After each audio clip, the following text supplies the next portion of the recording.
మన ప్రభువైన యేసుక్రీస్తు నామములో మరొకసారి మీకు అందరికీ వందనాలు సమర్పిస్తున్నాను.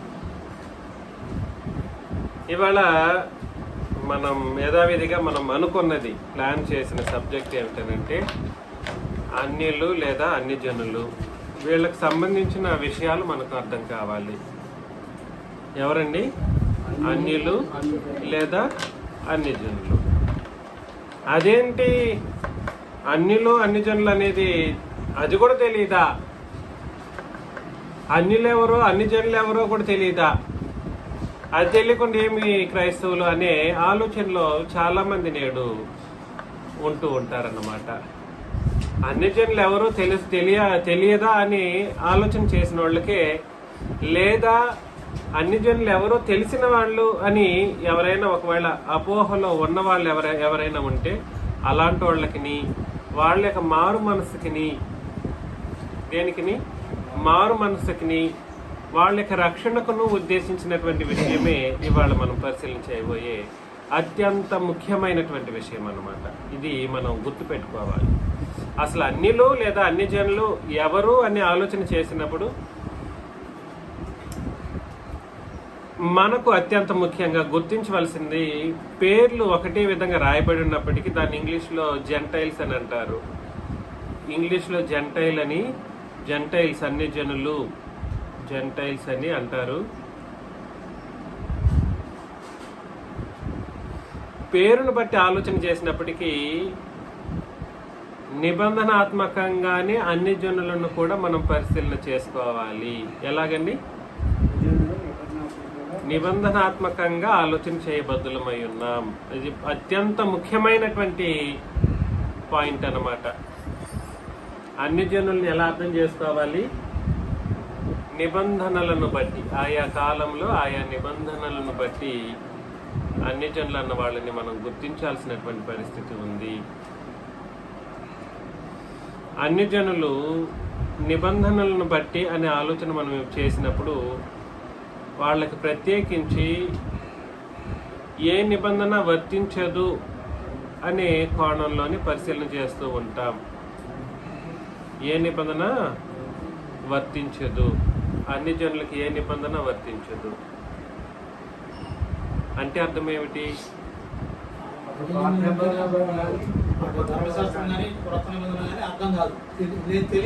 వర్తించదు, సంబంధం లేదు లేదా వర్తించదు. ఈ మాట మనం బాగా అర్థం చేసుకోవాలి. వర్తించదు అనడంలో అర్థం ఏమిటి అనే విషయాన్ని మనం ఆలోచన చేసినప్పుడు, పేరు గ్రంథంలో రాయబడలేదే అని అనిపించవచ్చేమో, కానీ ఎఫెసీ పత్రిక 2వ అధ్యాయంలో దాని యొక్క నిర్వచనం చెబుతున్నాడు. ఎఫెసీ పత్రిక 2:11 నుండి 12 వచనాలు మనం చదువుతున్నప్పుడు, కాబట్టి నేను చదువుతాను. ఎఫెసీ పత్రిక 2వ అధ్యాయం 11 నుండి 12 వచనాలు. కాబట్టి మునుపు శరీర విషయంలో అన్యజనులై ఉండి చెప్పేశాడు. అన్యజనులు ఎవరు అని అంటే అది శరీర విషయంలో అన్యజనులు అనే మాటను ఇక్కడ ఉపయోగించడం జరిగింది. శరీరమందు చేతితో చేయబడిన సున్నతి గలవారు అనబడిన వారి చేత సున్నతి లేని వారు అనబడిన మీరు అని అన్నాడు అనమాట. కాబట్టి అన్ని జనులు నంబర్ 1 వాళ్ళకి ఏమి లేదు,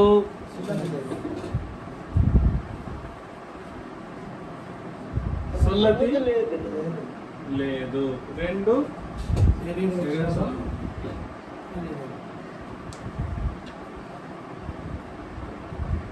ఆ కాలమందు ఇశ్రాయేలీలతో సహపౌరులు. 2 కాలం చెప్పాడు. ఆ కాలం ఏ కాలం? అది ధర్మశాస్త్ర కాలం.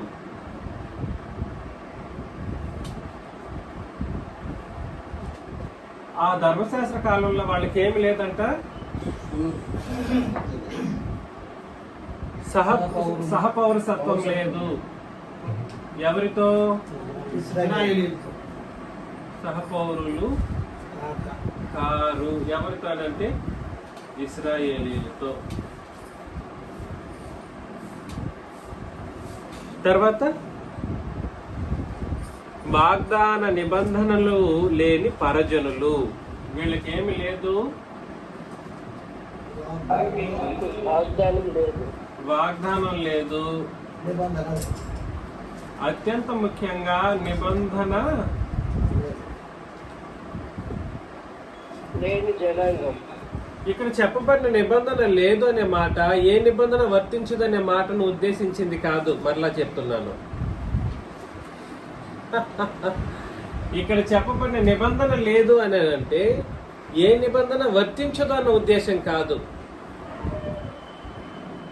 ఏ నిబంధన కాలం చెప్పాడు కాబట్టి ఏ నిబంధన గురించి నిబంధన ఈ ధర్మశాస్త్ర నిబంధన వాళ్ళకి కాదు అని దాని అర్థం అన్నమాట. అర్థం చేసుకోండి, కొంచెం క్లీన్ గా అర్థం చేసుకుంటేనే ఇది అర్థమవుతుంది.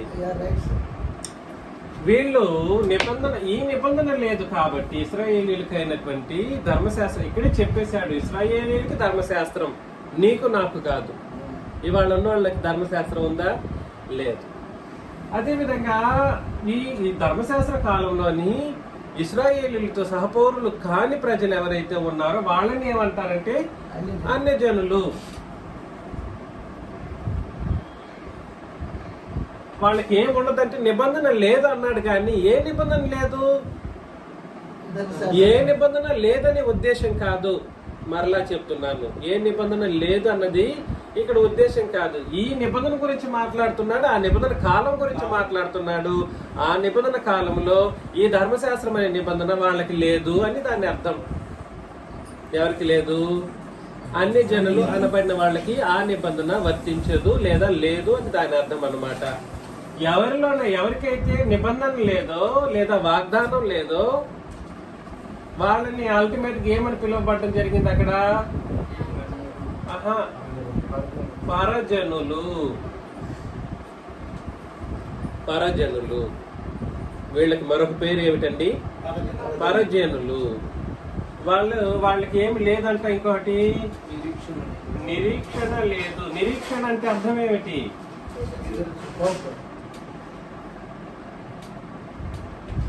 పరలోకమే నిరీక్షణ. మనందరి యొక్క నిరీక్షణ ఏమిటి? మేము ఎప్పుడు వెళ్ళిపోతాము పరలోకానికి, అంతే కదండి. మనందరి ఉద్దేశము ఏమిటంటే పరలోకం. కాబట్టి నిరీక్షణ లేదనంటే పరలోకం వెళతామనే ఒక ఆలోచన కూడా వాళ్ళకి లేదు. ఒక ఆత్మ సంబంధమైనటువంటి స్థితిగతులు వాళ్ళు ఎంతగా ఆత్మ సంబంధంగా పతనమై ఉన్నారో, పతనం అనే మాట కంటే కూడా సరే మరణించి ఉన్నారనే మాటను ఉపయోగించడం మంచిది. దానికి పతనం అవడం అని అంటే నశించిపోవటం. నశించిపోవటం వేరు, మరణించటం వేరు. మరలా చెబుతాను. కాబట్టి నిరీక్షణ అనేది వాళ్ళకి లేదన్నప్పుడు వాళ్ళకి జీవితాలు ఎలా ఉంటాయి? ఒక ఆత్మ సంబంధమైనటువంటి జీవన విధానం వాళ్ళకి ఉంటుందా అని అంటే ఖచ్చితంగా ఉండదు. భక్తిగా ఉన్నట్టే ఉంటారు కానీ ఏమైనా కోపం వచ్చింది అనుకోండి ఎట్లా ఉంటుందంటే వాళ్ళ యొక్క వాస్తవ క్యారెక్టరిస్టిక్స్ బయటపడతా ఉంటది అన్నమాట. మారారు అన్నట్లుగా కనబడుతూనే ఉంటారు కానీ వాళ్ళ యొక్క నోటి దురుసు కావచ్చు, లేదా చేతి దురుసు కావచ్చు, లేదా సందర్భానుసారంగా అబద్ధాలు మాట్లాడే ఒక పరిస్థితి కావచ్చు. వాళ్ళకి ఆత్మ సంబంధమైన స్థితి అత్యంత దారుణంగా ఉంటది అన్నమాట. మేము మా నిబంధనలు కట్టుబడి ఉన్నామనే ఆలోచన వాళ్ళు కలిగి ఉండరు. దాని గురించే మాట్లాడుతున్నాడు. నిరీక్షణ లేని వాళ్ళు. తర్వాత 8 లోకమందు ఎవరే లేరు వాళ్ళకి. లోకమందు దేవుడు, ఏ దేవుడు లేని వాళ్ళు. అది కూడా అది మరలా ఆలోచన చేయాలి. దేవుడే లేదంటే దేవుడు లేదు అని ఎవరు చెప్పరు. అన్ని జనులని అంటే వాళ్ళకంటూ ప్రత్యేకమైన దేవతలు ఉంటారు. మరలా చెప్తున్నాను, ఈ మాట గుర్తు పెట్టుకోండి. ఇటు దేవుడు లేడనంటే ఏ దేవుడి గురించి మాట్లాడుతున్నాడో మనం అర్థం చేసుకోవాలి. ఏ దేవుడు లేడు? ఈ కాలంలో దేవుడు ఎవరో ఆయన దేవుడు కాదని దాని అర్థం. లోకమందు దేవుడు లేని వాళ్ళు అని అంటే ఏ కాలం గురించి మాట్లాడుతున్నాడు? ధర్మశాస్త్ర యుగంలో తండ్రి అయిన దేవుడు లేదా ఆ కాలంలో యెహోవా అని పిలువబడినటువంటి దేవుడు వాళ్ళకి దేవుడిగా లేడు అని దాని అర్థం అన్నమాట. అంతేకాని దేవుడే వాళ్ళు లేకుండా ఉండరాని కదా దాని ఉద్దేశం. దాని విషయం ఏమిటంటే వాళ్ళు దేవుడు లేకుండా బ్రతకలేరు. ఈ అన్ని జనులు అనేవాళ్ళు ఏ దేవుడు? వాళ్ళు సృష్టించుకున్న దేవుడు లేకుండా వాళ్ళు బ్రతుకుని ఈడవలేరు. ఖచ్చితంగా వాళ్ళు, నేను రుజువు చేస్తాను, వాళ్ళకంటూ ప్రత్యేకమైనటువంటి దేవుళ్ళు ఉంటారు. ఎన్ని వేల మందికి దేవుళ్ళు ఉంటారో అన్ని వేల మంది దేవుడిని వాళ్ళు అరేంజ్ చేసుకుంటారు. ఏది చూస్తే అది దేవుడు అనే అవకాశం వాళ్ళకు ఉంది. అది వాళ్ళ విశ్వాసం. అర్థమవుతుందా కాదా? కాబట్టి దేవుడు లేనివాడు వాళ్ళు అని అంటే అర్థమేమిటి? దాని అర్థం ఇక్కడ చెప్పబడిన వచన భాగంలో యెహోవా అనబడినటువంటి పాత నిబంధన దేవుడు అన్నవారు ఆయనకి వాళ్ళకి దేవుడిగా లేరు. ఆ ఉద్దేశమే అది. అంటే దేవుళ్ళే లేదు, మాకు లేదనే ఆలోచనలో ఉన్న వాళ్ళ గురించి కాదు అక్కడ మాట్లాడుతున్నది. ఆ తర్వాత క్రీస్తుకు దూరస్తులై ఉంటున్నారని మీరు జ్ఞాపకము చేసుకోరండి. ఎవరికి దూరస్తులు వాళ్ళు? ఏ కాలంలో?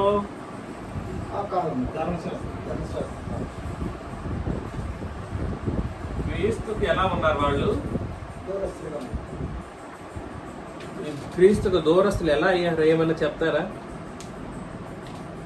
మన ఫాదర్స్ అందరూ కూడా అదే పరిస్థితుల్లోనే ఉన్నోళ్ళే. మన యొక్క తాత ముత్తాతలు వీళ్ళందరూ కూడా ఈ కోవకు చెందిన వాళ్ళే. దేవుళ్ళు లేరా వాళ్ళకి? ఉన్నారు. వాళ్ళు ఏర్పాటు చేసుకున్న దేవుళ్ళు ఉంటారు. ఈ రోజుకి ఇతర మతస్థులు ఆ మాటను చెబుతూ ఉంటారు, అయ్యో మన దేవుడు, మన దీన్ని వదిలేసి నువ్వు అన్య మతంలోకి వెళతావా అన్నటువంటి మాటలు. వీళ్ళ ఆలోచనలు ఎప్పటికీ వాళ్ళ యొక్క పూర్వపరాలను బట్టి వీళ్ళ యొక్క విశ్వాస ఆలోచనలు ఉంటాయి అన్నమాట. అయితే నేనేం చెప్పడానికి ప్రయత్నం చేస్తున్నానంటే, ముఖ్యంగా అన్ని జనులు అనబడినటువంటి వాళ్ళని ఏ కోణంలో పరిశీలన చేయాలనంటే, ఏ కోణంలో పరిశీలన చేయాలి? నిబంధనాత్మకంగా. ఇక్కడ చెప్పబడిన వచన భాగం ఏ నిబంధనకు సంబంధించింది? ధర్మశాస్త్రానికి సంబంధించింది. ఇది ఒకటే నిర్వచనం కాదు, ఏదొకటే నిర్వచనం కాదు. అన్ని జనులు అనబడడానికి ఇది ఒకటే నిర్వచనం కాదు. మరొక నిర్వచనం చూద్దామా? చదువుతాం. ఎఫెసీ పత్రికలో 2వ అధ్యాయం 1 నుండి 4 వచనాలు.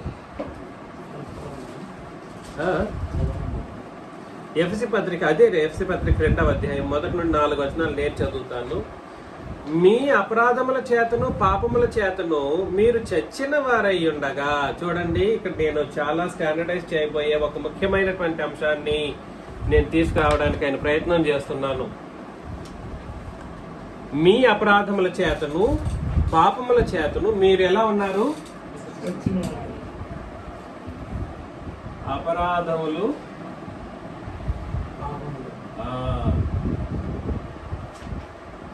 పాపములు చేయడం ద్వారా ఏమై ఉన్నారు వీళ్ళు? చచ్చిన వారు అనగా మరణించిన వారు. అవునండి, చూడండి, మీ అపరాధముల చేతను పాపముల చేతను మీరు చచ్చిన వారై ఉండగా ఆయన మిమ్మల్ని క్రీస్తుతో కూడా బ్రతికించెను.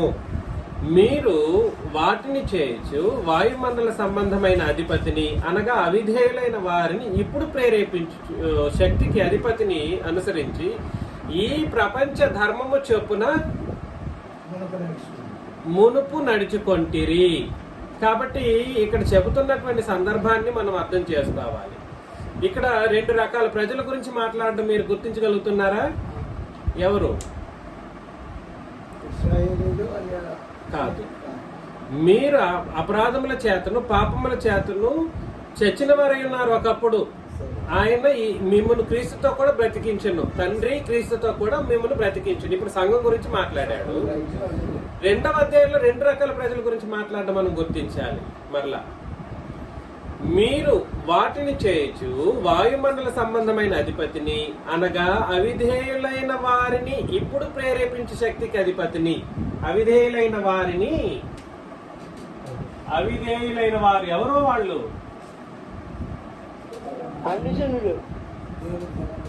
అవిధేయులైన వారు.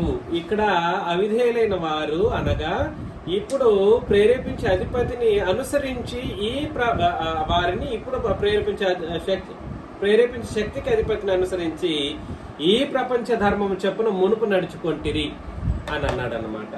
ఇక్కడ అవిధేయులైన వారు అనబడిన వాళ్ళు ఒక ప్రత్యేకమైన జనాంగం అన్నమాట. వీళ్ళని అనుసరించి అపవాది కార్యక్రమం చేశాడు మొదట్లో. వీళ్ళ ద్వారా ప్రపంచ ధర్మం అనేది ఒకటి పుట్టుకొచ్చింది అనమాట. ప్రపంచ ధర్మం ఏ ధర్మం అండి?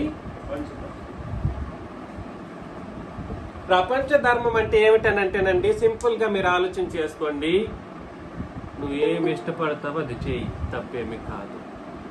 ఏమిటి ప్రపంచ ధర్మం అంటే? అర్థం ఏమిటంటే నువ్వు కోరింది నువ్వు చేయి. ఎలాగా?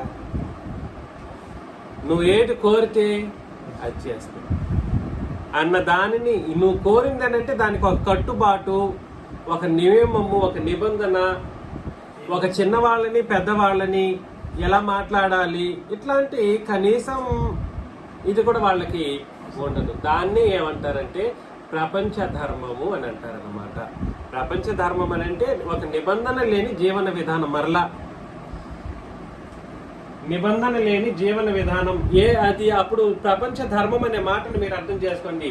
ఇక్కడ ఈ కాలంలో ధర్మశాస్త్రం అనేది నిబంధన. ఈ నిబంధన లేని వాళ్ళు, ఈ అవిధేయులు ప్రపంచ ధర్మం ప్రకారం బ్రతికిన వాళ్ళు. అంటే అర్థం ఏమిటంటే అప్పుడు ఏ నిబంధన లేని కాలంలో గురించి మాట్లాడుతున్నాడని దాని అర్థం అనమాట. ఏ నిబంధన లేని కాలం. అది ఏ కాలం? అది పితరుల యుగం. ఏ యుగం అది? అది. కాబట్టి వాళ్ళు అవిధేయులైన వారు ప్రపంచ ధర్మం చెప్పులు నడుచుకునే వాళ్ళని బట్టి మీరు కూడా ఏం చేస్తున్నారంటే బ్రతికారు ఒకప్పుడు అని సంఘం గురించి, సంఘంలో ఉన్న వాళ్ళ గురించి, ఎఫ్సి సంఘంలో ఉన్న వాళ్ళ గురించి మాట్లాడటం మనం అర్థం చేసుకోవాలి. 2 రకాల ప్రజల గురించి మాట్లాడుతూ ఉన్నాడు. ఈ 2 రకాల ప్రజలు అన్ని జనులు అనబడినటువంటి మనుషులకు అన్ని జనులు అనేటువంటి ఒక మాటకు నిర్వచనంగా మనం పరిశీలన చేస్తున్నటువంటి ఒక విషయం అన్నమాట. దయచేసి ఆలోచన చేయండి. మొదట ఎవరి గురించి ఆలోచన చేశామంటే నిబంధన లేని ప్రజలు అనే ఒక ప్రజల గురించి. ఏ కాలంలో వాళ్ళు ఏ నిబంధన లేని వాళ్ళు ధర్మశాస్త్ర నిబంధన. కానీ ఆ నిబంధన రాక మునిపేమో ఎవరైతే ఉన్నారో వాళ్ళు ఎలా ఉన్నారని అంటే ప్రపంచ ధర్మం చెప్పున బ్రతికిన వాళ్ళు ఏం చేసేవాళ్ళు అని అంటే అవిధేయతనే వాళ్ళు కలిగి ఉండేవారు. అవిధేయతను బట్టి బ్రతికే వాళ్ళు వాళ్ళని ఏమన్నాడంటే అపరాధముల చేతను పాపముల చేతను చచ్చిన వారు అని అన్నాడు అనమాట. ఇక్కడ మీరు గుర్తించాల్సిన అత్యంత ముఖ్యమైనటువంటి విషయం ఏమిటంటే అపరాధములు పాపములు చేత చచ్చడం. అపరాధములు పాపములు అంటే ఏమిటి? పాపము. చావడం అని అంటే ఏమిటి? మరణం.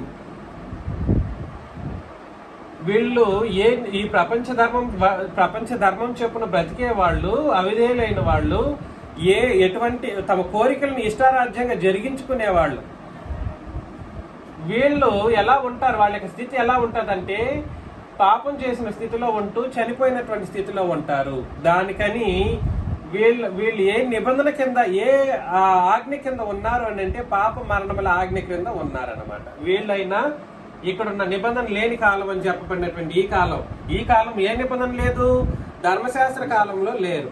కానీ వీళ్ళు కూడా ఏ నిబంధన కిందకి వస్తారు? ఈ అన్ని జనులు ధర్మశాస్త్ర నిబంధన కాలంలో కూడా సరే వాళ్ళు ఏ నియమం క్రిందకి వస్తారని అంటే పాపం చేస్తే మరణిస్తామనే నియమం క్రిందకి వస్తారు.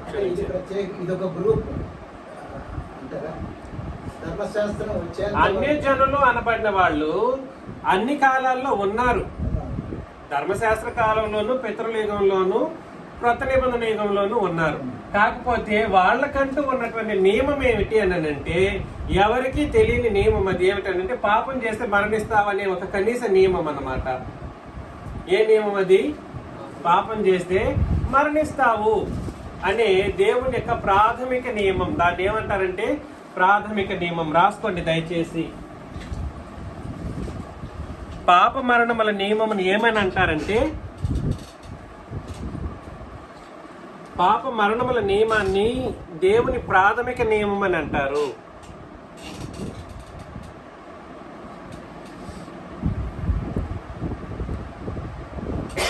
అక్కడ 3వ వచనంలో చెప్పేశాడు, ఎఫెసీ పత్రిక 2వ అధ్యాయం 3లో కూడా, వారితో కలిసి మనమందరమును శరీరం యొక్కయు. వారితో ఎవరు వాళ్ళు? వారితో కలిసి. ఏ కాలం వారితో? ఈ కాలం వారితో కలిసి. ఎందుకంటే ఆ కాలం వారికి ఉన్న నియమమే నియమం, లోక నియమం, ప్రపంచ ధర్మం. దీన్ని బట్టి వాళ్ళు ఇష్టానురాజ్యంగా బోధించారు, బ్రతికారు. ధర్మశాస్త్రం వచ్చేంత వరకు ఉన్నటువంటి గ్రూపుల గురించి మాట్లాడుతున్నారా? అంతే కదా. ఏ గ్రూప్ అయినా వాళ్ళు ఉన్న నియమం క్రింద, దేవుని యొక్క ప్రాథమిక నియమం క్రిందనే వాళ్ళందరూ వర్తిస్తూ వస్తూ ఉంటారు. ధర్మశాస్త్రం వచ్చిన తర్వాత ఒక గ్రూప్ కి లా ఇవ్వబడిందా, నియమం ఇవ్వబడింది కదా. ధర్మశాస్త్రం రాకముందు ఉన్నట్టు మీరు కొంచెం ఆగితే మనం కవరప్ చేసుకుంటూ వచ్చేస్తాం, వస్తుంది. పాపం చేస్తే మరణిస్తావనేటువంటి ప్రాథమిక నియమం అన్నది ఎప్పటి నుండి ప్రారంభమైంది అని అంటే ఆదాము నుండి ప్రారంభం. ఎక్కడి నుండి ప్రారంభమైంది? అదేమి దేవుడు ఆదాముకి ఇచ్చినటువంటి ఆజ్ఞను బట్టి పాపం చేశాడు. ఆజ్ఞాతిక్రమమే పాపం అనేటువంటి ఒక మాట ఏదైతే ఉందో, ఆ ఆజ్ఞాతిక్రమం పాపం అనే మాట ఎవరికి మాత్రమే వర్తించే ఒక ఆజ్ఞ అంటే నిబంధనల్లో ఉన్న వాళ్ళకి. ఎవరికి? నిబంధనల్లో ఉన్న వాళ్ళకి మాత్రమే. అది ఆ పాత నిబంధన పితృయుగంలో ఎవరైతే నిబంధన ఇవ్వబడ్డారో, వ్యక్తిగతంగా నిబంధనలు ఇవ్వబడ్డారో, వాళ్ళు పాపం చేస్తే దాన్ని బట్టి తీర్పు అనేది వాళ్ళకి జరుగుతుంది. కానీ మిగిలినోళ్ళు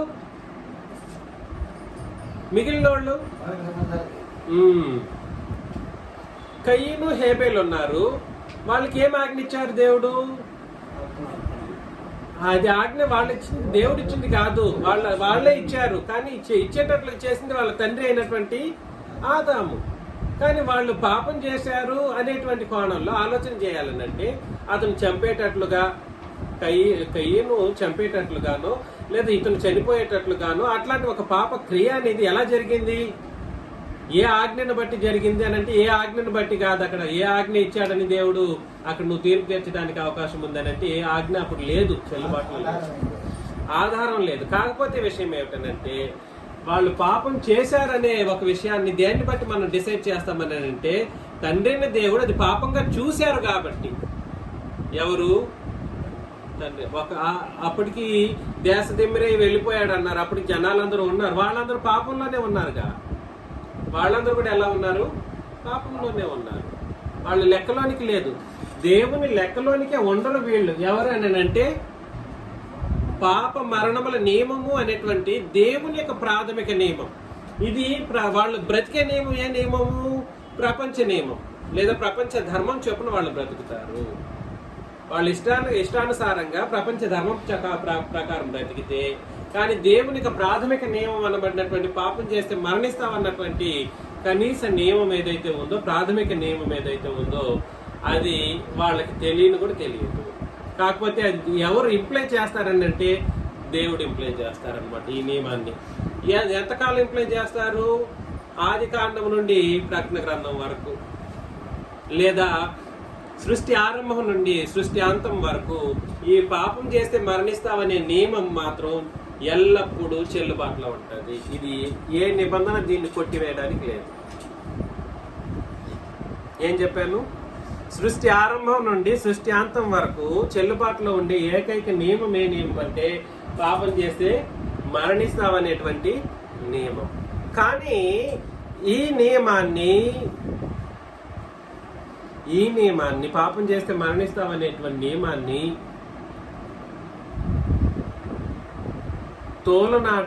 తోలనాడడానికైనా సరే, లేదా వర్తింపనీయకుండా చేయడానికైనా సరే ఉన్న ఏకైక మరొక నిబంధన ఏ నియమం అని అంటే కొత్త నిబంధన నియమం. అది మనం మరలా ఆలోచన చేస్తాం. కాకపోతే అత్యంత ముఖ్యంగా మనం పరిశీలన చేస్తున్న ఈ విషయాలను మనం పరిశీలన చేస్తూ ఉన్నాం. రోమీయులకు రాసిన పత్రిక 1వ అధ్యాయంలో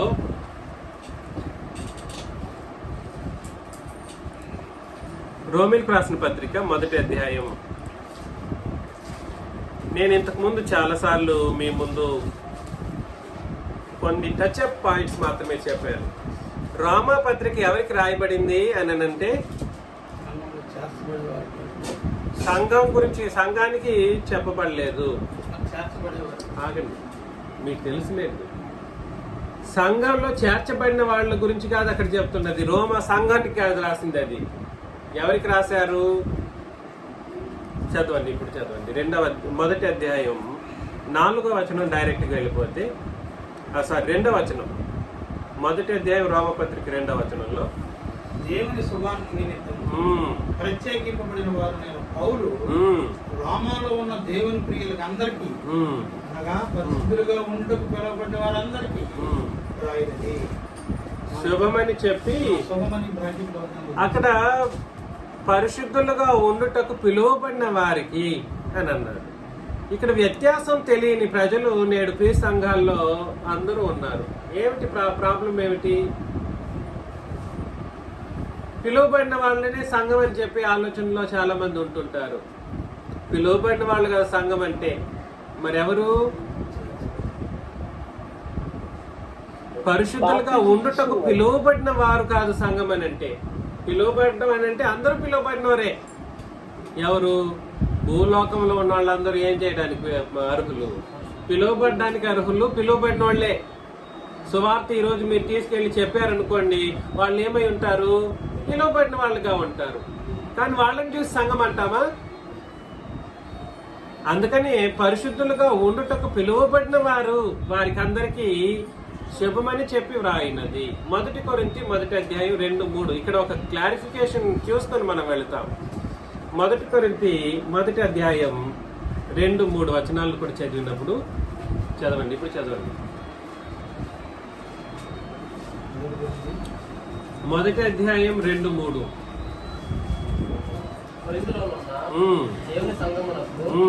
అక్కడ చెప్పేశాడు, దేవుని సంగమునకు అనగా. సంఘం అంటే ఏమిటో చెప్తున్నాడు?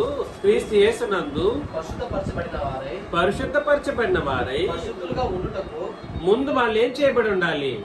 పరిశుద్ధపరచబడిన వారిగా ఉండాలి. కాబట్టి పరిశుద్ధపరచబడిన జనాంగాన్ని ఏమని పిలుస్తారనంటే సంఘం అంటారు. ఇక్కడ చెప్పిన మీరు వచనం చూశారు. ఏమని చూశారు?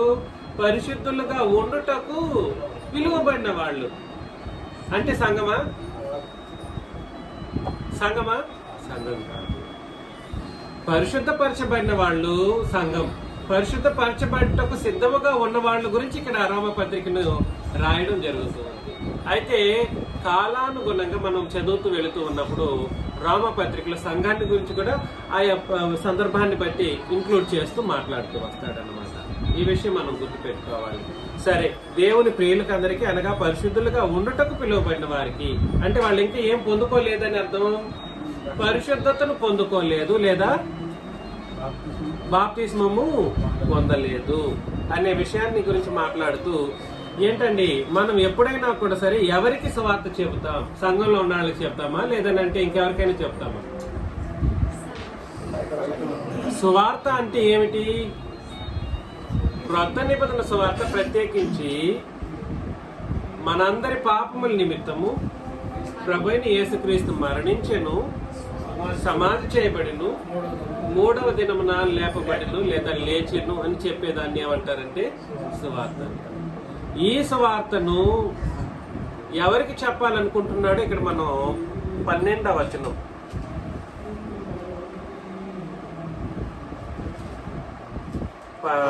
12 కాదు 12 నుండి చదివితే బాగుంటుంది. ఆత్మ సంబంధమైన మీకు ఇచ్చుటకు మిమ్మల్ని చూడమని మిగులు అపేక్షించున్నాను.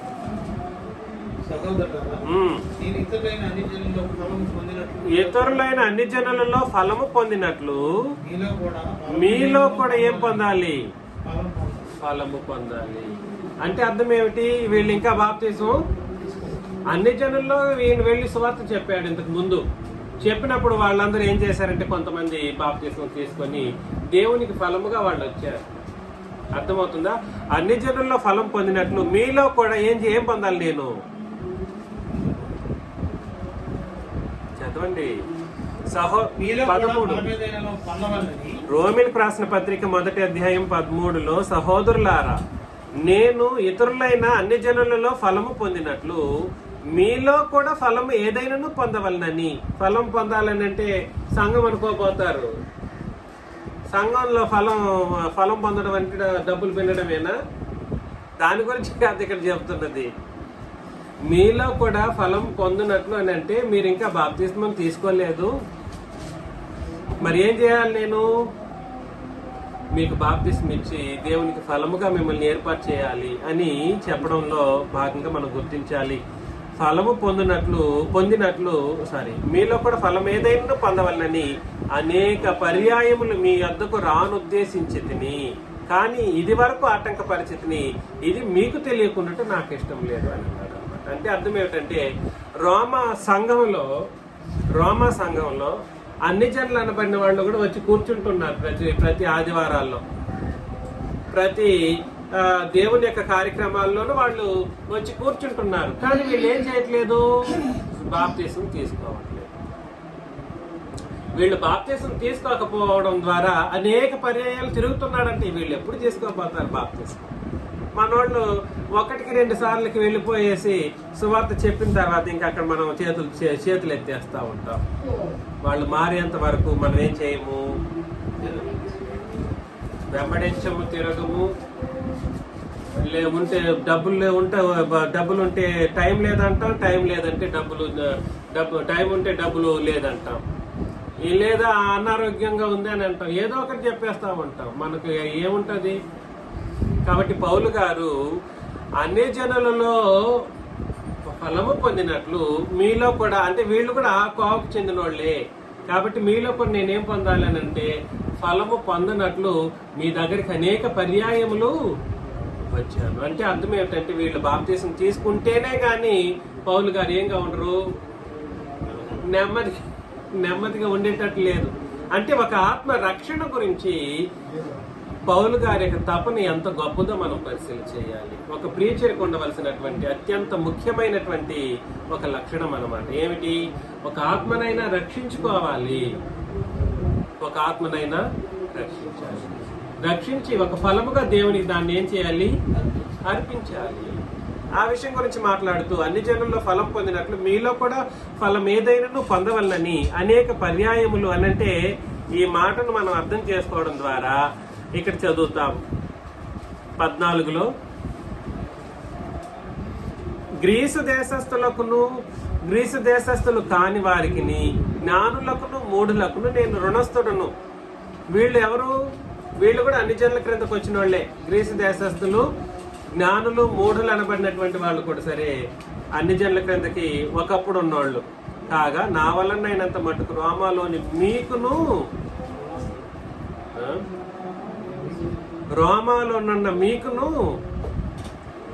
సువార్త ప్రకటించుటకు సిద్ధముగా ఉన్నాను. రోమాలోనున్న మీకును ఏం చెప్పాలి? నేను సువార్త ఎవరికి చెప్తాను?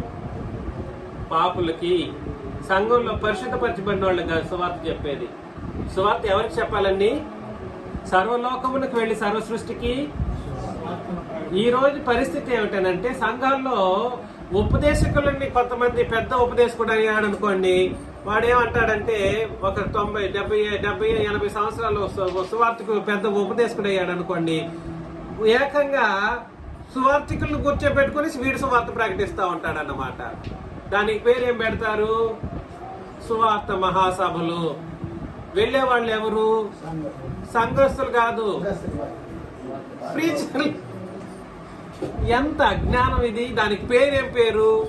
సువార్త మహాసభలు అని. 1 రోజు, 2 రోజులు, 3 రోజులు, 1 వారం. ఏమైనా బుద్ధి జ్ఞానం ఉన్నోళ్ళు చేసే కార్యక్రమం అది. కాబట్టి సువార్త ఎవరికి ప్రకటించాలో తెలియని ఉపదేశకులు నేడు సువార్థికులుగా అనబడి సీనియర్ సువార్థికులు అనబడినటువంటి పేర్లు కలిగి ఉండడం అత్యంత అజ్ఞానమైనటువంటి ఒక కార్యక్రమం. అంటే సువార్త అంటే వాళ్ళకి ఏమని అర్థం కాలేదు, సువార్తకి నిర్వచనం తెలియదని, సువార్తను గురించిన కనీస అవగాహన వాళ్ళకి లేదని, వాళ్ళకే సువార్తను మనం ప్రకటించాల్సినటువంటి పరిస్థితి ఉందన్న కనీస అవగాహన మనం కలిగి ఉండాల్సిన అవసరం ఉంది. కాబట్టి రోమాలో ఉన్న మీకును నేనేం చెప్పాలి? ఎందుకు? దేవుని కొరకు మిమ్మల్ని నేనేం చేయాలి? ఫలముగా తీసుకొని అర్పించాలి. ఈ విషయం మనం అర్థం చేసుకోవాలి. అంటే వాళ్ళు ఇంకా ఏమి పొందుకోలేదని దాని అర్థం చెప్పండి. మారలేదు లేదా సంఘములో చేర్చబడలేదు. కాబట్టి రోమా పత్రికను మనం చదువుతూ ఉన్నప్పుడు అత్యంత చాకచక్యంగా జాగ్రత్తగా చదువుతూ రావాలి. చాలా మంది రోమాలో ఉన్న సంఘానికి రాశారని ఏకదాటిగా ఉపదేశం చేస్తూ ఉంటారు. సంఘానికి కాదు రాసింది, ముందుగా అది వాళ్ళ యొక్క స్థితిగతి ఎలా ఉందో చదువుతాం క్రిందకి. సువార్తను గూర్చి నేను సిగ్గుపడవాడును కాను. ఎందుకు? సువార్తను గూర్చి నేను సిగ్గుపడవాడును కాను. ఎలయనగా నమ్ము ప్రతి వానికి, మొదటి యూదునికి మొదట ఎవరు రావాలి ముందు? ఎందుకంటే వాళ్ళు ఏమనుకుంటున్నారంటే మా దగ్గర యేసు ప్రభు బ్రతికారు. ఎవరు? మా కళ్ళెదురుగా చనిపోయారు, ఆ తర్వాత మా కళ్ళెదురుగా లేశారు, మా ల్యాండ్ లో ఆయన పుట్టారు. ఇప్పటికీ వీళ్ళు మా ల్యాండ్ లో ఆయన పుట్టారు. కాదు, ముందు నీకే కావాలి. ఏంది? సువార్త. ఇప్పుడు యోధా దేశానికి, ఆ ఇశ్రాయేల్ దేశానికి సువార్త వెళ్ళి చెప్పే దమ్ము ధైర్యం ఉన్నోళ్ళు ఎవరైనా ఉన్నారా? చంపేస్తారు. సువార్త అక్కడికి వెళితే, క్రొత్త నిబంధన సువార్త అంటూ వెళితే, ధర్మశాస్త్రాన్ని తోలనాడి మాట్లాడితే ఆ దేశపు చట్టం ఏమిటనంటే చంపేయడమే. ఇప్పటికీ ఈవెన్ టుడే వాళ్ళకి అర్థం కాని విషయం ఏమిటంటే ఆ నిబంధన కొట్టివేయబడి 2000 సంవత్సరాలు అవుతా ఉంది. ఏ నిబంధన? ధర్మశాస్త్రం అనే పాత నిబంధన కొట్టివేయబడి 2000 సంవత్సరాలు అవుతూ ఉంది అనమాట. సరే, సువార్తను గురించి నేను సిగ్గుపడేవాడిని గాను, ఏలయనగా నమ్ము ప్రతివానికి. ప్రతివాడు అంటే అర్థం ఏమిటండి? ఎవరైనా, ప్రతి ఒక్కరు. మొదటి యూదునికి అంటే ప్రయారిటీ ఎవరికి? రక్షణ ముందు ఎవరికి అవసరమై ఉంది? వాళ్ళకే అవసరం. మొదట యూదునికి, గ్రీసు దేశస్థునికి కూడా రక్షణ కలుగు చేయుటకు అది దేవుని శక్తి అయి ఉన్నది అని అన్నాడు. అంటే రక్షణ గురించి మాట్లాడుతూ ఉన్నాడు, సువార్త గురించి మాట్లాడుతూ ఉన్నాడు. అది ఎవరికి అని అంటే ఎలాంటి వాళ్ళకి అని అంటే ఇలాంటి వాళ్ళకి. అదే విధంగా అదే ఇద్దరు గురించి మాట్లాడాడు కదా. ఎవరెవరు వాళ్ళు? మొదటి యూదుడు, తర్వాత అన్యుడు. మొదట మనం కూడా అదే ప్యాటర్న్ లో ఆలోచన చేస్తూ ఉన్నాం. మొదట రక్షణ అవసరం ఎవరికి? ఇప్పుడు యూదులకి. రక్షణ ఎవరికి కూడా అవసరం ఇప్పుడు? అందుకని ప్రతి వాడికి అనే మాటను మనం చదువుతున్నాం అన్నమాట. అది దానికి ఏది విరుగుడుగా ఉందని అంటే ఏం చెప్పాలి వాళ్ళకనంటే క్రీస్తు యొక్క క్రొత్త నిబంధన సువార్త. ఏంటంటే వాళ్ళు ఉన్నప్పుడు, వాళ్ళ ధర్మశాస్త్రం ఉన్నప్పుడు, యేసుప్రభు ఉన్నప్పుడు కూడా సరే ఉపదేశం చేసిన విషయాలు మీకు అర్థం కాలేదా? మనకన్నా అర్థం అవ్వాలన్నా వద్దంటారా? యేసుప్రభు భూమి మీద బ్రతికినప్పుడు ఏ నిబంధన ఉపదేశం చేశారు? ఏ నిబంధనలు ఉపదేశం చేశారు? ధర్మశాస్త్రాన్ని ఉపదేశం చేశారు. ఆ ఉపదేశంలో ఉన్నటువంటి సత్యాన్ని మనం అర్థం చేసుకోవాలన్నా వద్దా? అర్థం చేసుకోవాలి. ప్రతిరోజు గొడవ నాకు. ఈ క్రీస్తు సంఘం అనబడినటువంటి ప్రతి వాడితోనూ నాకు గొడవలు. ఈరోజు ప్రతిరోజు ప్రతి ఒక్కడు ఎవడో ఒకడు తగులుతూ ఉంటాడు.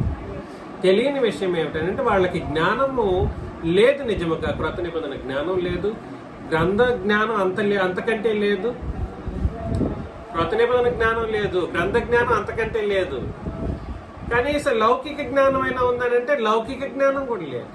ఎలా నేను ఆ మాట చెప్తున్నానంటే మనమే ఒకసారి చదువుతాం. యేసు ప్రభు బ్రతికిన కాలంలో అన్ని జనులకు సంబంధించిన ప్రస్తావన ఎలా ఉందో మనం ఆలోచించేద్దాం. ఎవరు బ్రతికిన కాలంలో? యేసు ప్రభువు బ్రతికిన కాలంలో అన్ని జనుల యొక్క స్థితిగతులు ఎలా ఉన్నాయి? అవసరమా వద్దా?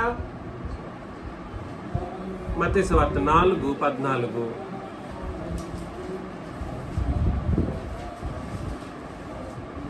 ఆ 5:47 చదవండి.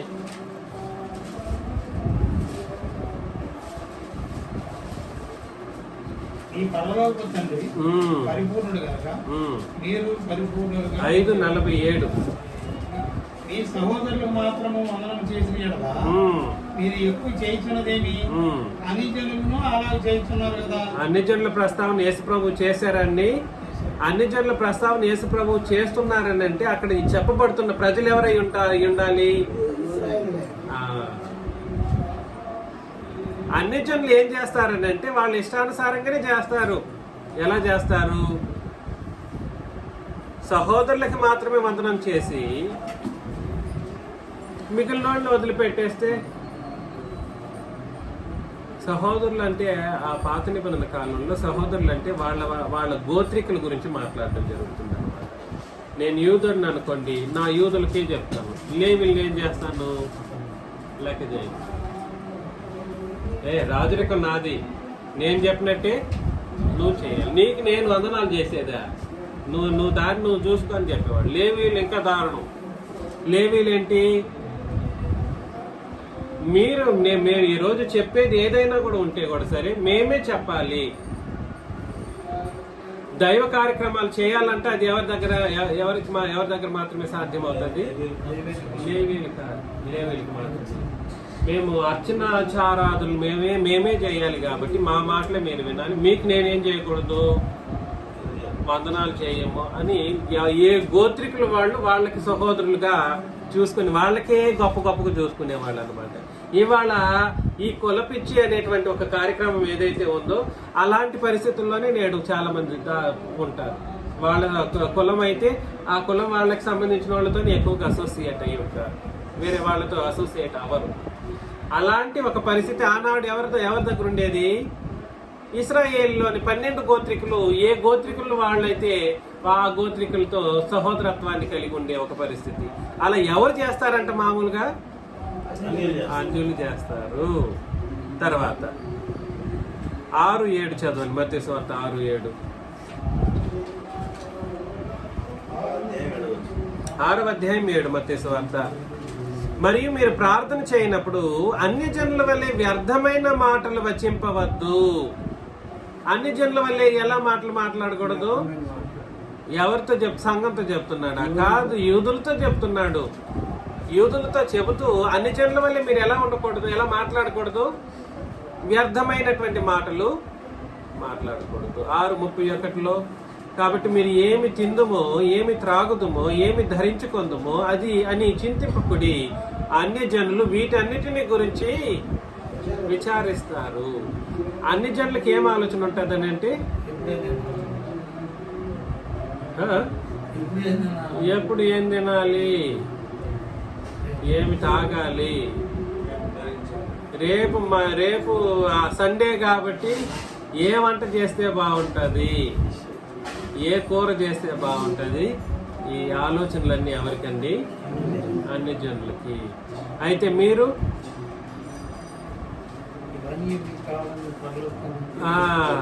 పరలోకపు తండ్రికి తెలుసు కాబట్టి ఆయన రాజ్యమును నీతిని చూసారా, ఆయన రాజ్యమును నీతిని మొదట వెతుకుని. అంటే మీరు తినడం త్రాగడం ఆపేసి ఆయన రాజ్యాన్ని నీతిని వెతకండి అని యేసు ప్రభు చెప్పిన మాట.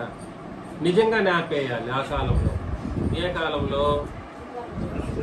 ధర్మశాస్త్ర కాలములో తినడాన్ని త్రాగడాన్ని ఆపేసి ఇశ్రాయేలు జనాంగం దేవుని యొక్క రాజ్యాన్ని, ఆయనకు నీతిని వెతికినట్లయితే ఆకాశ పక్షులు వాళ్ళని పోషించగలవు. అంతటి మహోన్నతమైనటువంటి శక్తి సామర్థ్యాలు ధర్మశాస్త్ర కాలంలో ఉన్న వాళ్ళకి ప్రత్యక్షపరచబడ్డాయి. అర్థమవుతుందా? వాళ్ళు ఏం పనులు చేయాల్సిన అవసరం లేదు. ఇవాళ రూల్ పనికి వస్తుందా? ఇవాళ నువ్వు ఆఫీస్కి వెళ్ళొద్దు, ఇవాళ ఆ వచనాన్ని ఉపయోగించి దేవుని రాజ్యాన్ని, ఆయన నీతిని వెతకండి అని చెప్పుకుంటూ నువ్వు దేవుణ్ణి వెతుకు, నీకేమొస్తుంది? మొన్నటి తిన్నాను కూడా, ఆ ఏలూరు జాషువా గారు, ఆ తర్వాత ఆ బ్యాచ్ వాళ్ళండి అంత దారుణంగా తయారయ్యారండి. మిమ్మల్ని దేవుడు పోషించలేడా అంటాడండి, ఒకటే మాట. మీరు దేవుని పని చేస్తే మిమ్మల్ని దేవుడు పోషించలేడా అంటే ఎట్లా పోషిస్తాడు? నువ్వు పని చేయకుండా ఎట్లా పోషిస్తాడు అంటే అర్థం ఏమిటనంటే ఆ యోధుల యొక్క అజ్ఞానమైనటువంటి ఆలోచన విధానాలు వీళ్ళలో ఇంకనూ ఉన్నాయనే దాని అర్థం. పోషిస్తాడంటే ఎట్లా పోషిస్తాడు బ్రదర్ దాస్ గారు, దేవదాస్ గారు చెప్పండి. మీరు ఇంట్లో కూర్చుంటారు, కనీసం మీరు తిండి గురించి త్రాగడం గురించి ఆలోచన చేయట్లేదండి. ఆలోచన చేయట్లేదు. దేవుని ఆలోచనలోనే ఇంట్లో కూర్చునే ఉన్నారు. ఆలోచన చేయడం కనీసం జెన్నీ సిస్టర్ మీకు తీసుకొచ్చి ఇవ్వాలనే ఆలోచన కూడా ఆలోచన చేయడం లేదు. ఆ, నేనైతే రాత్రి వాళ్ళు ప్రార్థనలో ఉన్నాను. ప్రార్థనలో ఉంటారు. ఉంటే ఎట్లా వస్తుంది? ఎక్కడ వస్తుంది? ఎట్లా వస్తుంది? ప్లేట్ భోజనం మనం పని చేయాలి, బియ్యం కొనుక్కోవాలి, పొయ్యి మీద పెట్టాలి. నువ్వు పని చేయి, నీ పనిని ఆశీర్వదిస్తానన్నాను.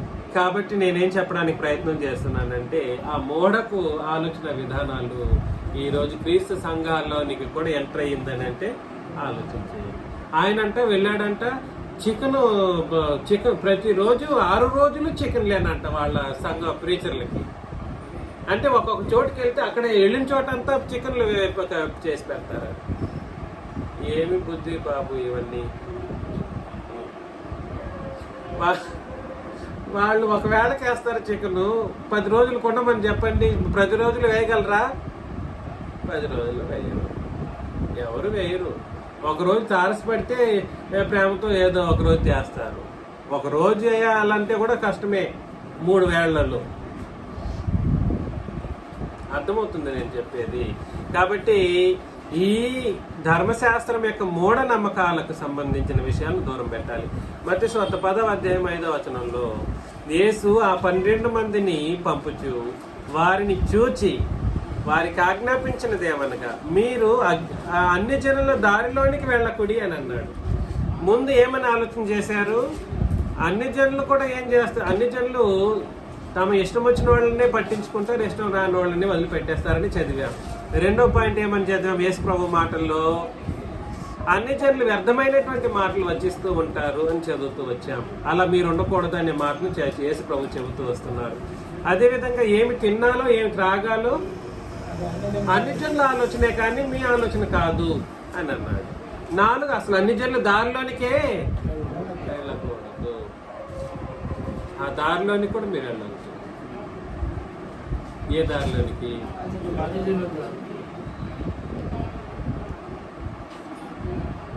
అన్ని జనుల దారిలోనికి కూడా వెళ్ళకూడదు.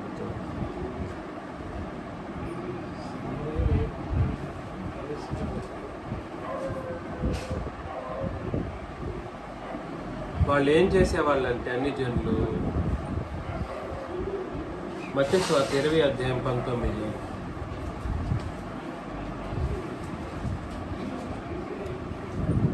20:19లో అపహసించుటకును కొరడాలతో కొట్టుటకును సిలువ వేయుటకును అన్య జనులకు ఆయన అప్పగింతురు. 3వ దినమున ఆయన మరలా లేచును. కాబట్టి అన్ని జనులు అనే వాళ్ళు ఎంత క్రూరులు. దైవ స్వరూపి అయినటువంటి సాక్షాత్తు దేవుడైనటువంటి యేసు ప్రభువుని సహితం చంపగలిగేంత దుష్టులు. అంటే ఆ మాటను మనం వివరించలేము. అంత పాపభరితులు అన్నమాట. వాళ్ళకి ఏ భయము ఉండదు.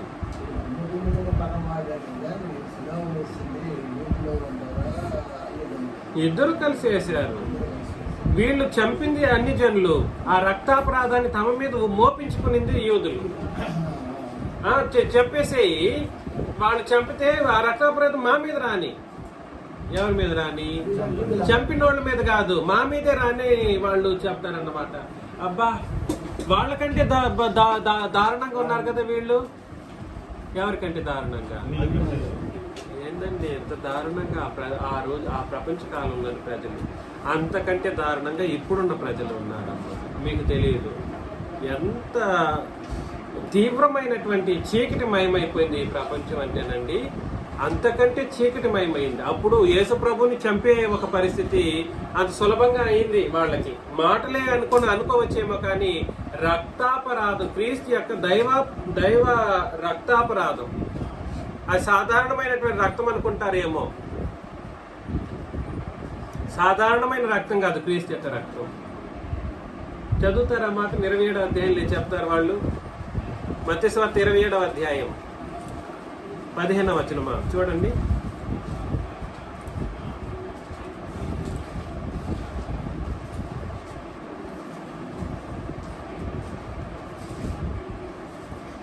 18 నుండి నేను చదువుతాను. కాబట్టి జనులు కూడి వచ్చి 17 నుండి, పిలాతు నేను ఎవరిని విడుదల చేయవలనని మీరు కోరుచున్నారు, బరబ్బానా లేక క్రీస్తు అనబడిన యేసునా అని వారిని అడిగాను. ఏలైనగా వారు అసూయ చేత ఆయన అప్పగించరని అతడు ఎరిగి ఉండెను. అసూయ చేతనే వాళ్ళు అప్పగించారు. అప్పగించింది ఎవరు? యూదులు. కారణకర్తలంతా వాళ్లే. అతడు న్యాయపీఠం ఎదుట కూర్చుని ఉన్నప్పుడు అతని భార్య, నీవు ఆ నీతిమంతుని జోలికి పోవద్దు. ఎవరి జోలికి పోవద్దు? ఆ నీతిమంతుని జోలికి పోవద్దు. కనీసం వాళ్ళు ఆ రాజు పిలాతు అనేవాడు లేదా అతని ఒక భార్య అన్ని జనులు అన్నమాట. వాళ్ళ దగ్గరికి వీళ్ళు తీసుకెళ్ళారు. ఎందుకంటే ఆ రోజు ఆ కాలంలో ఎవరు చేస్తున్నారండి? రోమన్సే కదా. వాళ్ళు అన్ని జనులు సర్వప్రపంచాన్ని ఏలుబడి చేస్తున్న కాలం అది. సర్వప్రపంచాన్ని నలుదిక్కులను ఏలుబడి చేస్తున్న కాలం. ఆ కాలంలో ఎవరైనా కూడా సరే ఏం చేయబడాలన్నా ఎవరి దగ్గరికి వెళ్ళాలి? అన్ని జనుల రాజు అయినటువంటి రాజు దగ్గరికి వెళ్ళాలన్నమాట. ఆ రాజు ఏం చెబితే అదే జరగాలి. అలాగా పిలాతు అనేటువంటి రాజు దగ్గరికి యేసు ప్రభువుని తీసుకెళ్ళింది ఎవరు? అప్పగించింది ఎవరు? యూదులు. వాళ్ళే తీసుకెళ్ళారు. యూదులు అనే మాటను కూడా మనం ఆలోచన చేసినప్పుడు యూదులు అనే వాళ్ళే లాస్ట్ వరకు మిగిలింది 12 గోత్రికల్లో.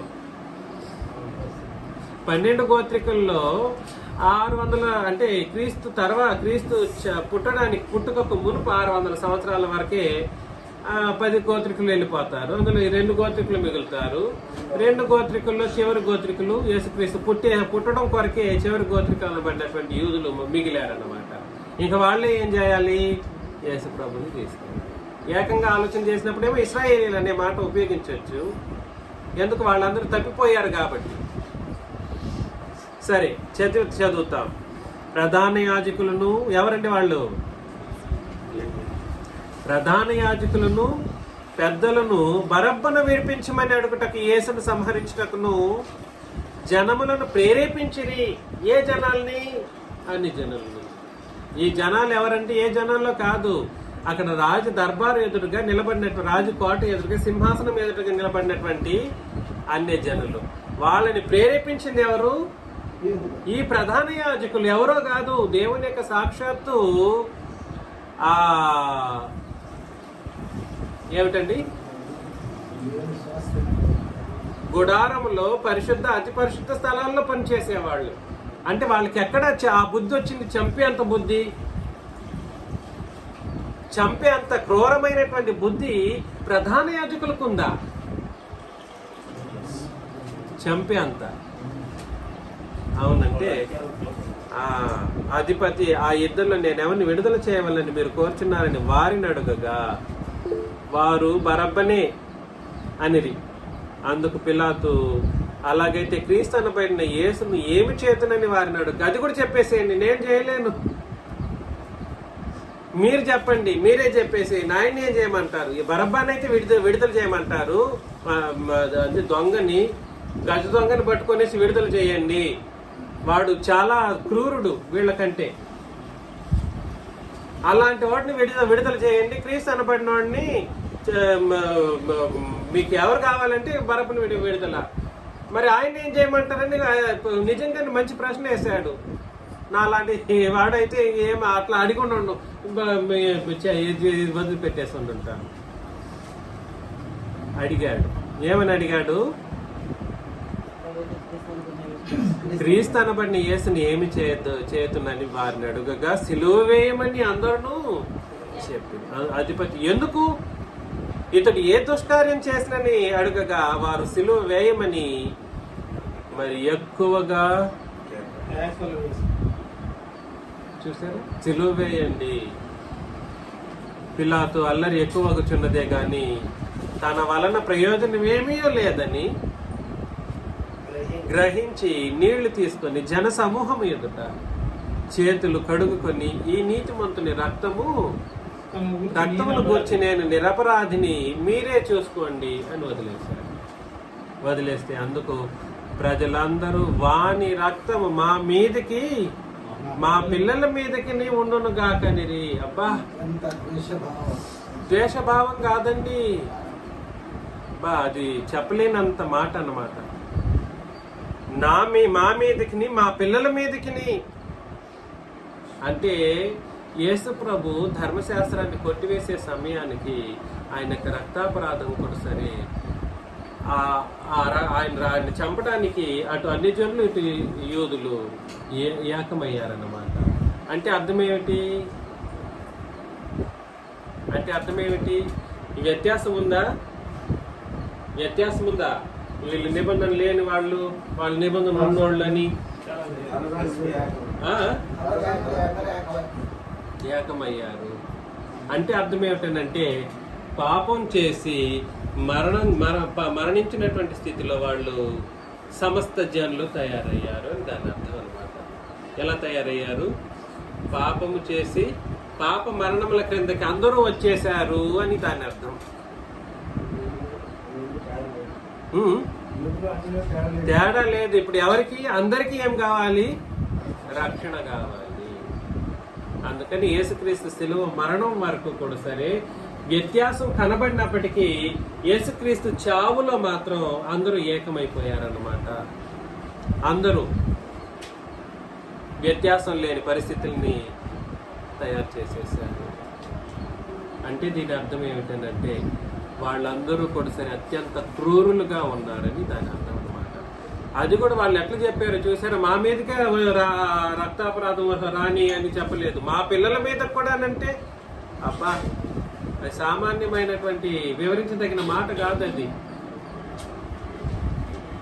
అలా ఏకమయ్యారు, అలా తయారయ్యారు అనమాట ఆనాటి కాల ప్రజలు. కాబట్టి మనం ఒక షార్ట్ బ్రేక్ తీసుకునేసి మనం మళ్ళీ కలుస్తాం.